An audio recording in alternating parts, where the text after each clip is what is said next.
UPSC தேர்வுக்காக தயாராகிற எல்லா நண்பர்களுக்கும் ஒரு பெரிய வணக்கம். இன்னைக்கு நாம த ஹிந்து தலையங்கத்தோட ஒரு ஆழமான பகுப்பாய்வுக்குள்ள போக போறோம். இன்னைக்கு நம்ம பார்க்க போற தலைப்பு நம்ம ஜனநாயகத்தோட ஆணிவேரா இருக்கிற வாக்குரிமை. ஆனா அது எப்படி ரொம்ப அமைதியா அறிக்கப்பட்டுட்டு வருதுங்கிறத பத்தின ஒரு மிக மிக முக்கியமான தலையங்கம். வாங்க இத பத்தி இன்னும் விரிவா பார்க்கலாம். சும்மா ஒரு நிமிஷம் யோசிச்சு பாருங்களேன். ஏதோ ஒரு சின்ன டெக்னிக்கல் தப்புனாலேயோ இல்ல ஒரு நிர்வாக நடைமுறைனாலேயோ உங்களுக்கே தெரியாம உங்க வாக்குரிமை அமைதியா பறிக்கப்பட்டா எப்படி இருக்கும்? கேட்கறதுக்கே கொஞ்சம் பயமா இருக்குல்ல? ஆனா இது வெறும் கற்பனையே இல்ல. இதுதான் இன்னைக்கு தலையங்கத்தோட மைய கேள்வியே. நம்ம ஒவ்வொருத்தரையும் யோசிக்க வைக்கிற ஒரு சீரியஸான விஷயம் இது. சரி, இன்னைக்கு நாம என்னெல்லாம் பார்க்க போறோம்னு பார்த்துடலாம்.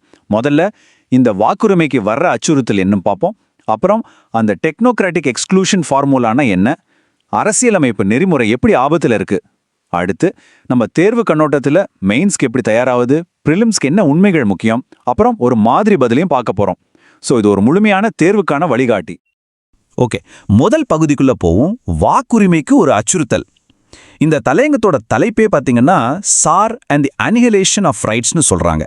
அப்படின்னா சார் மற்றும் உரிமைகளின் அழிப்பு. இங்க அந்த அனிஹிலேஷன்ங்கிற வார்த்தை ரொம்ப வலுவான வார்த்தை. வெறும் ஒரு பாதிப்புன்னு சொல்லல, ஒரு உரிமையே அழிய போகுதுன்னு சொல்றாங்க. அப்போ அந்த சார்னா என்ன, அதை எப்படி நம்ம உரிமைகளை அழிக்க முடியும்? வாங்க பார்ப்போம். சார் அப்படின்னா ஸ்பெஷல் இன்டென்சிவ் ரிவிஷன். இது இந்திய தேர்தல் ஆணையம், அதாவது இசிஐ நடத்துற ஒரு வாக்காளர் பட்டியல் திருத்த பயிற்சி தான். உண்மையில அவங்க நோக்கம் நல்லதுதான்.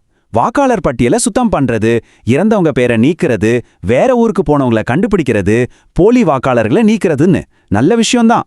ஆனா இந்த நல்ல நோக்கத்துக்காக அவங்க பயன்படுத்துற வழிமுறை தான் இங்க பிரச்சனையே. இப்போ இரண்டாவது கட்டத்துல 12 மாநிலங்கள் மற்றும் யூனியன் பிரதேசங்கள்ல இது நடந்துட்டு இருக்கு. ஆனா நாம நினைக்கிற மாதிரி இது ஒரு சாதாரண திருத்தப் பணி இல்ல.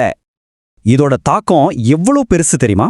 சுமார் 51 கோடி வாக்காளர்கள், 51 crore இந்த ஒரு பயிற்சியால பாதிக்கப்பட போறாங்க. இது பல நாடுகளோட மொத்த மக்கள் தொகையை விட அதிகம். யோசிச்சு பாருங்க, இவ்வளோ பெரிய அளவில் ஒரு வேலை செய்யும்போது ஒரு சின்ன தொழில்நுட்ப தவறு, ஒரு குட்டி நிர்வாகப்பிழை வந்தா கூட லட்சக்கணக்கான மக்களோட வாக்களிக்கும் அடிப்படை ஜனநாயக உரிமையே போயிடும். எவ்வளோ பெரிய ஆபத்து பாருங்க. இந்த ஸ்லைட்ல இருக்கிற கருத்தை புரிஞ்சுக்கிறது ரொம்ப ரொம்ப முக்கியம் நண்பர்களே. இப்போ வரைக்கும் நம்ம நாட்டில் ப்ரிசியூம்ட் சிட்டிசன்ஷிப்ங்கிற ஒரு கொள்கை தான் இருந்துச்சு. அப்படின்னா என்ன? சிம்பிளா சொன்னா அரசாங்கம் உங்களை இயல்பாவே ஒரு குடிமகன், ஒரு வாக்காளராக தான் பார்க்கும். உங்களை பட்டியலிருந்து நீக்கணும்னா அதுக்கு தேர்தல் ஆணையம் தான் ஆதாரம் கொடுக்கணும். ஆனா இப்போ இந்த எஸ்ஏஆர் என்ன பண்ணுதுன்னா இந்த பொறுப்பை அப்படியே தலைகீழா மாத்திடுது. இன்வர்ஷன் ஆஃப் ரெஸ்பான்சிபிலிட்டின்னு சொல்லுவோம். இப்போ நீங்க தான் நான் ஒரு வாக்காளர்னு திரும்ப திரும்ப நிரூபிக்கணும்.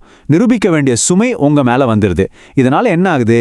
மக்களை சேர்க்கிறத விட அவங்கள நீக்கிறதுக்கான ஆபத்து அதிகமாகுது. இதனால ரொம்ப பாதிக்கப்படுறது யாரு?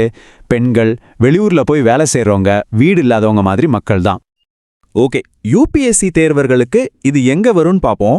இந்த தலைப்பு உங்க பாடத்திட்டத்தோட நேரடி தொடர்புல இருக்கு. ஜிஎஸ் பேப்பர் 2ல பாத்தீங்கன்னா governance, representation of people's act மற்றும் இசிஐயோட செயல்பாடுகள் இதுக்குள்ள வரும். ஒரு தன்னாட்சி அமைப்பு, அதாவது இசிஐ, அவங்க அதிகாரத்தை எப்படி பயன்படுத்தணுங்கிறதுக்கு இது ஒரு சரியான கேஸ் ஸ்டடி. அதே மாதிரி ஜிஎஸ் பேப்பர் 4 எத்திக்ஸ்ல நிர்வாகத்திறனுக்கும் அரசியலமைப்பு நெறிமுறைக்கும் நடுவுல வர்ற முரண்பாட்டை விளக்க இந்த தலைப்பு சூப்பரா செட் ஆகும். சரி, அடுத்த பகுதிக்குள்ள போவோம். தொழில்நுட்ப விலக்கல் சூத்திரம். இந்த தலைப்பு என்ன சொல்லுதுன்னா, இது ஏதோ தெரியாம நடக்கிற ஒரு நிர்வாக பிழை இல்ல. இது நிர்வாக திறன் மாதிரி தெரியும். ஆனா உள்ள பார்த்தா அடித்தட்டு மக்களை அமைப்புல இருந்து வெளியே தள்ளுறதுக்கான ஒரு டெக்னோக்ராட்டிக் எக்ஸ்க்ளூஷன் ஃபார்முலான்னு சொல்றாங்க. அப்படின்னா என்ன அந்த சூத்திரம்? அதுல என்னெல்லாம் படிகள் இருக்கு? இந்த 5 படியையும் கொஞ்சம் கவனமா பாருங்க. படி 1, பொறுப்பை அரசாங்கத்துக்கிட்ட இருந்து மக்கள் மேல தள்ளுறது. நீங்க உங்க ஆவணங்களை எடுத்துட்டு வாங்கன்னு சொல்றது. படி 2, அதிகாரிகளுக்கு தெரிவான வழிகாட்டுதல் இல்லாம ரொம்ப கடுமையான இலக்குகளை வைக்கிறது. ஒரு மாசத்துல 100% சரிபார்க்க முடியும்னு சொல்ற மாதிரி. படி 3, அந்த இலக்கை அடையணும்னு களப்பணியாளர்களுக்கு கடுமையான அழுத்தம் கொடுக்கிறது. படி 4, மக்கள் சரியான நேரத்துல ஒத்துழைக்கலைன்னா உங்க உரிமைகள் போயிடும்னு எச்சரிக்கிறது. கடைசியா படி 5, இந்த அழுத்தத்துல லட்சக்கணக்கான மக்களோட பேர பட்டியல்ல இருந்து நீக்கிட்டு இவ்வளவு போலி வாக்காளர்களை நீக்கிட்டோன்னு நிர்வாகத்திறனை காட்டிக்கிறது. பாத்தீங்களா? இந்த 5 படிகளும் சேர்ந்து அப்பாவி மக்களை அமைப்புல இருந்து வெளியே அனுப்புது. ஆனா இந்த சூத்திரம் ஒன்றும் புதுசு இல்ல. வாக்குரிமையில மட்டும் நடக்கிற விஷயமும் இல்ல. இதுக்கு ஒரு தலையங்கம், ஒரு சக்தி வாய்ந்த உதாரணம் சொல்லுது. எது தெரியுமா? நம்ம மகாத்மா காந்தி தேசிய ஊரக வேலைவாய்ப்பு உறுதித் திட்டம், அதாவது MGNREGA தான். இன்னைக்கு வாக்குரிமைக்கு பயன்படுத்துற அதே சூத்திரம் கொஞ்ச நாளைக்கு முன்னாடி ஏழை மக்களோட வேலை செய்யும் உரிமைக்கு எதிரா பயன்படுத்தப்பட்டிருக்கு. இந்த ஒப்பீட்டை பாத்தீங்கன்னா உங்களுக்கே புரியும் இது எவ்வளோ கச்சிதமா பொருந்துதுன்னு பாருங்க. SIRல குடிமக்கள் அவங்க விவரங்களை பழைய பட்டியலோட பொருத்தணும். MGNREGAல தொழிலாளர்கள் அவங்க வேலை அட்டைய ஆதார் ABPS கூட இணைக்கணும். ரெண்டிலையுமே பொறுப்பு மக்கள் மேல. SIRல அதிகாரிகள் சரிபார்ப்பை சீக்கிரம் முடிக்க அழுத்தம். MGNREGAல 100% ஆதார் இணைப்பிற்கு அழுத்தம். SIRல விவரங்கள் பொருந்தலைன்னா பெயர் நீக்கப்படும். MGNREGAல ஆதார் இணைக்கலைன்னா வேலை செய்யற உரிமை போயிடும். கடைசியா SIRல லட்சக்கணக்கானோர் நீக்கப்படலாம். MGNREGAல வேலை செய்ய விருப்பமில்லாதவர்கள்னு ஒரு முத்திரை குத்தி மக்களை நீக்கிட்டாங்க. சூத்திரம் ஒண்ணுதான், ஆனா பாதிக்கப்படுறது வெவ்வேறு உரிமைகள். இதோட விளைவு எவ்வளவு அதிர்ச்சிகரமா இருக்குன்னு பார்க்க இந்த எண்ணை பாருங்க. 3/2 பங்கு. MGNREGA தரவுத்தளத்திலிருந்து நீக்கப்பட்ட தொழிலாளர்கள்ல 3/2 பங்கினர் வேலை செய்ய விரும்பாதவர்கள்ங்கிற தவறான காரணத்துக்காக நீக்கப்பட்டாங்களாம். உண்மையில அவங்களுக்கு தொழில்நுட்ப பிரச்சனை இருந்திருக்கலாம், இல்ல ஆதார் இணைக்க முடியாம இருந்திருக்கலாம். ஆனா அவங்கள விருப்பமில்லாதவர்கள்னு சொன்னது நிர்வாகத்தோட தப்ப மறைச்சிருது. இந்த தொழில்நுட்ப விலக்கலோட வீரியத்தை பார்த்தீங்கன்னா, தொழில்நுட்ப கோளாறுகள், ஆதார் பெயர் பொருந்தாதது, பயோமெட்ரிக் தோல்வி அடைகிறது, இந்த மாதிரி சின்ன சின்ன விஷயத்துக்காக ஒரே மாசத்துல 27 லட்சம் MGNREGA பதிவுகளை நீக்கியிருக்காங்க. 27 லட்சம். இதுதான் அந்த சூத்திரத்தோட உண்மையான முகம். நிலுவையில் இருக்கிற வேலையை முடிக்கிறதுக்கு மக்களை நீக்கிறது ஒரு சுலபமான வழியா மாறிடுது. இப்போ அதே ஆபத்து நம்ம வாக்குரிமைக்கும் வந்திருக்கு. சரி, நாம பேசிட்டு இருக்கிற இந்த விஷயம் வெறும் ஒரு நிர்வாக பிரச்சனையோ ஒரு தொழில்நுட்ப பிரச்சனையோ இல்ல. இது நம்ம அரசியலமைப்போட ஆன்மாவே கேள்வி கேட்குது. அதனால நாம இப்போ ஒரு படி உள்ள போய் அரசியலமைப்பு நெறிமுறை பத்தி பேச போறோம். இந்த அரசியலமைப்பு நெறிமுறைங்கிற கருத்தை நம்ம அரசியலமைப்பு நிர்ணய சபையில அறிமுகப்படுத்தினதே டாக்டர் PR அம்பேத்கர் தான். அவர் என்ன சொல்றாருன்னா, அரசியலமைப்பு நெறிமுறைங்கிறது நம்ம கூடவே பறந்த ஒண்ணு இல்ல, அதை நாம வளர்த்து எடுக்கணும், நம்ம மக்கள் அதை இன்னும் கத்துக்கணுங்கிறத நம்ம புரிஞ்சுக்கணும்னு சொல்றாரு. என்ன அர்த்தம்? இது தானா வராது. ஒவ்வொரு அரசு அதிகாரியும் ஒவ்வொரு நிறுவனமும் இதை உணர்ந்து செயல்படுத்தணும். அப்போ என்னது அரசியலமைப்பு நெறிமுறை? ரொம்ப சிம்பிளா சொன்னா, அரசு நிறுவனங்கள்லாம் நம்ம முகவுரையில சொல்ற ஃப்ரெட்டர்னிட்டிய, அதாவது சகோதரத்துவத்தை பின்பற்றணும். நிர்வாகத்தோட விதி என்னவா இருக்கணும்னா, மக்களை உள்ள சேர்க்கறது தான் விதியா இருக்கணும். அவங்கள வெளியே தள்ளுறது ஒரு அரிதான விதிவிலக்கா மட்டும்தான் இருக்கணும். அரசாங்கம் இருக்கிறதே மக்களுக்கு உதவி பண்ணதான், அவங்கள சோதிச்சு தண்டிக்க இல்ல. ஆனா தேர்தல் ஆணையம் இந்த SIR பயிற்சியில நிரூபிக்க பொறுப்பை மக்கள் மேலேயே போடுறதுனால டாக்டர் அம்பேத்கர் சொன்ன அந்த முக்கிய அரசியலமைப்பு நெறிமுறையோட சமரசம் பண்ணிக்கிறாங்க. வெளியே பார்க்க சட்டத்தை பின்பற்ற மாதிரி தான் தெரியும், ஆனா உள்ள அதோட ஆன்மாவை மீறுறாங்க. இது அரசியலமைப்போட உண்மையான உணர்வுக்கு எதிரானதுன்னு தலையங்கம் ரொம்ப வலுவா சொல்லுது. அப்போ இதுக்கு என்னதான் தீர்வு? தலையங்கம் ஒரு மாற்று வழியை பரிந்துரைக்குது. அதுதான் சமூக தணிக்கைகள், அதாவது சோஷியல் ஆடிட்ஸ். அப்படின்னா என்ன?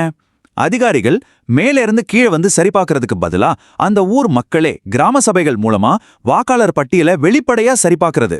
இது ரொம்ப ஜனநாயக பூர்வமா இருக்கும். ஏன்னா அந்த ஊர்ல யாரு எங்க இருக்காங்கன்னு அந்த மக்களுக்கு தான் நல்லா தெரியும். இது அதிகாரத்தையும் மக்கள்கிட்ட கொடுக்கும். ஓகே, இப்போ வரைக்கும் தலையங்கத்தோட வாதங்களை நல்லா புரிஞ்சுக்கிட்டோம். இப்போ நம்ம எல்லாருக்கும் ரொம்ப முக்கியமான ஒரு பகுதிக்கு வர்றோம். இவ்வளோ நேரம் கத்துக்கிட்டத நம்ம மெயின்ஸ் பதில்கள்ல எப்படி மதிப்பெண்களா மாத்துறது? வாங்க UPSC மெயின்ஸ் மாஸ்டர் கிளாஸ்க்குள்ள போவோம். இந்த மைண்ட் மேப்பை உங்க பதில்களோட கட்டமைப்பா பயன்படுத்திக்கோங்க. உதாரணமா, கவர்னன்ஸ் பத்தி எழுதும்போது ECIயோட பங்கு, நிர்வாக வரம்பு மீறல் எல்லாம் குறிப்பிடலாம். சோஷியல் ஜஸ்டிஸ் கண்ணோட்டத்துல பாதிக்கப்படக்கூடிய பிரிவினர் எப்படி பாதிக்கப்படுறாங்கன்னு எழுதலாம். டெக்னாலஜியை ஒரு இருபக்க கத்தின்னு சொல்லி ABPS, NMMS உதாரணத்தை கொடுங்க. GS4 எத்திக்ஸ்ல அரசியலமைப்பு நெறிமுறையை பத்தி பேசலாம். பாலிட்டியில மக்கள் பிரதிநிதித்துவ சட்டத்தோட ஆன்மா எப்படி சேதமடையுதுன்னு விவாதிக்கலாம். இப்படி பல பரிமாணங்கள்ல உங்க பதில் இருந்தா கண்டிப்பா மதிப்பெண்கள் அதிகமா வரும். உங்க பதில்களும் கட்டுரைகளும் இன்னும் வலுவா இருக்க இதோ சில மதிப்பு கூட்டப்பட்ட மேற்கோள்கள். இத குறிப்பெடுத்து வச்சுக்கோங்க, தேவையான இடத்துல பயன்படுத்துங்க.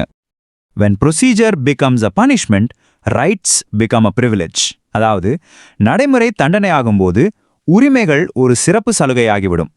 நிர்வாக சீர்திருத்தங்கள் பத்தி எழுதும்போது இது கச்சிதமா பொருந்தும். Exclusion by technology is exclusion by design.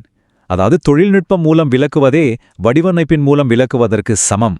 Digital India, கவர்னன்ஸ்ல வர சவால்கள் பத்தி எழுதும்போது இந்த வரியை பயன்படுத்தலாம். Constitutional morality demands inclusion as the rule, not the exception. அதாவது அரசியலமைப்பு நெறிமுறை உள்ளடக்கத்தை விதியாகவும் விலக்கை விதி விலக்காகவும் கூறுகிறது. கவர்னன்ஸ் எத்திக்ஸ் பதில்களோட முடிவுல இதை பயன்படுத்தினா உங்க பதிலுக்கு ஒரு நல்ல வலு கிடைக்கும். ஓகே, மெயின்ஸ் முடிஞ்சது. வாங்க பிரிலிம்ஸ்க்கு போவோம். இந்த தலையங்கத்துல இருந்து பிரிலிம்ஸ்க்கு என்னெல்லாம் கேள்விகள் வரலாம்? ஒரு வேகமான உண்மை சரிபார்ப்பு பண்ணிடலாம். இந்த புள்ளிகளை குறிப்பெடுத்துக்கோங்க. மக்கள் பிரதிநிதித்துவ சட்டம் 1950 பிரிவு 19 என்ன சொல்லுது? ஆர்டினரிலி ரெசிடென்ட்னா சட்டப்பூர்வ வரையறை என்ன? அரசியலமைப்பு நெறிமுறைங்கிற கருத்தை யார் சொன்னது? ஏபிபிஎஸும் என்எம்எம்எஸும் என்ன? எந்த திட்டத்தோட தொடர்புடையது? சமூக தணிக்கைகள்னா என்ன? இதெல்லாம் நேரடி எம்சிக்யூ ஆக வரதுக்கு ரொம்ப வாய்ப்புகள் இருக்கு. ஓகே, கடைசியா உங்களுக்கு ஒரு போனஸ். இந்த தலைப்புல தேர்தல் நிர்வாகத்தில் தொழில்நுட்பம் இது வாக்குரிமைக்கு அச்சுறுத்தலான ஒரு மெயின்ஸ் கேள்வி வந்தா எப்படி ஒரு அதிக மதிப்பெண் பெறும் பதில் எழுதுறதுன்னு ஒரு மாதிரி கட்டமைப்பை பார்த்துடலாம். உங்க பதில இந்த 6 படிகள்ல கட்டமைங்க. முதல்ல அறிமுகத்துல ஆர்டிகல் 326 ஒரு நல்ல மேற்கோளோ பயன்படுத்தி தொடங்குங்க. அடுத்து பிரச்சனை என்னங்கிறதுல பிரசியூம்டு சிட்டிசன்ஷிப் எப்படி தலைகீழா மாறுதுன்னு சொல்லுங்க. காரணங்கள்ல அந்த தொழில்நுட்ப விலக்கல் சூத்திரத்தையும் எம்ஜிஎன்ஆர்ஜிகா உதாரணத்தையும் கொடுங்க. தாக்கங்கள்ல மக்களுக்கு என்ன பிரச்சனை, அரசியலமைப்பு மதிப்புகளுக்கு என்ன பிரச்சனைன்னு எழுதுங்க. தீர்வா சமூக தணிக்கைகள் பத்தி சொல்லுங்க. கடைசியா முடிவுல தொழில்நுட்பங்கிறது நம்ம சேவகனா இருக்கணும், எஜமானனா ஆகக்கூடாதுன்னு சொல்லி அரசியலமைப்பு நெறிமுறையோட முக்கியத்துவத்தை வலியுறுத்தி முடிங்க. இது ஒரு கச்சிதமான பதிலா இருக்கும்.